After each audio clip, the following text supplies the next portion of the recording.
Hello again. Last time we spoke, we were talking about how to take the spotlight and when to embrace it as truly yours. Now, this time around, we're going to change it up a little bit. So, quick question for you. Have you ever noticed that when you're on stage or giving a presentation or taking the spotlight, your mouth starts feeling a little dry, maybe your voice gets a little raspy, it begins to croak a little bit, everything's a little harder to breathe, and you can't seem to relax too much because now you're focused on what your voice sounds like? Well, it might be how you're taking care of your voice that's to blame. Over the last 5 years, I've worked in a semi-professional capacity with Broadway actors,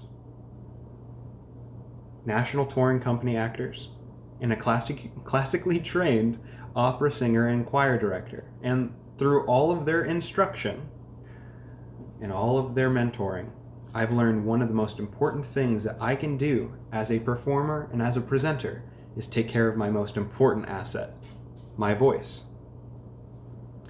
Now, today I will be teaching you how to properly take care of that asset by crafting a vocal recovery tea.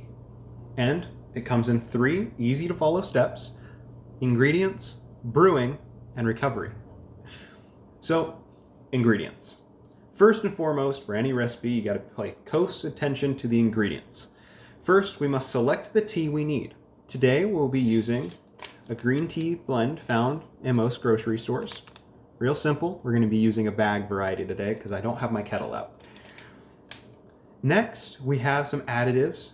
We have, as fresh as you can, lemon, and some honey. I couldn't find the small bottles. However, something you want to always be aware of is that whenever you use honey in a product, try and get locally sourced honey. It's better for your body, it's better for your pocket, and it's better for your voice. Now, once you have selected your ingredients and have gathered them all together, we can move on to brewing. Brewing, or steeping, is the next step towards satisfying comfort and relief.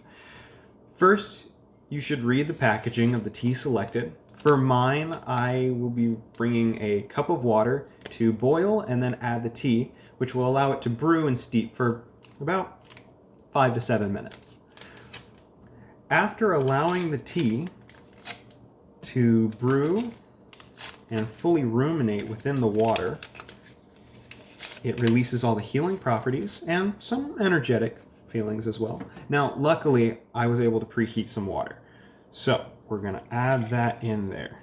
Nice, hot, and steamy. So we're gonna let that sit. Now,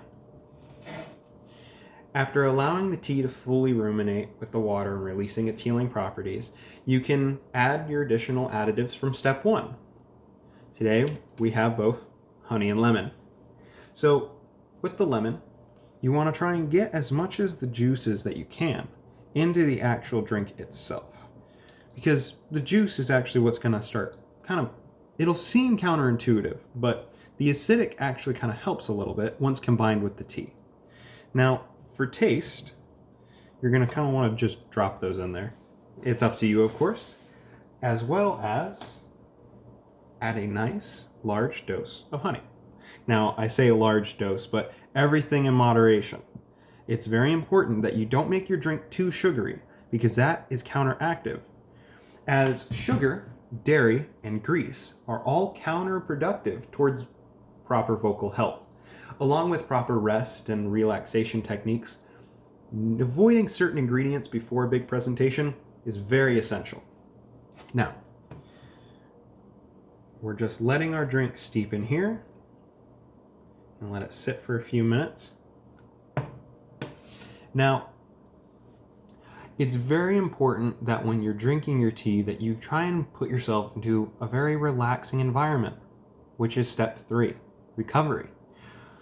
Now, enjoying your tea takes time to relax and letting your body begin to heal and strengthen from your previous strain. And remember that this tea helps calm you and soothe you, but it won't truly help without proper vocal rest and care after extraneous use and strain.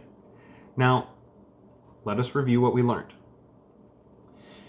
We know that the best way to create our own vocal remedy tea is a proper selection of ingredients, following and using proper brewing methods to create the best tea we can, and finally sitting back, letting the tea work its magic to provide and comfort and relaxation for your voice to strengthen and heal it. Knowing how to create your own vocal recovery tea is essential for public speakers and performers, both to stay in the absolute best shape possible. And now you know these helpful tips that I know. You too can help share this with others and give yourself a leg up on any performance. Thank you, and happy tea. Makes a happy singer. Thank you. Have a good one.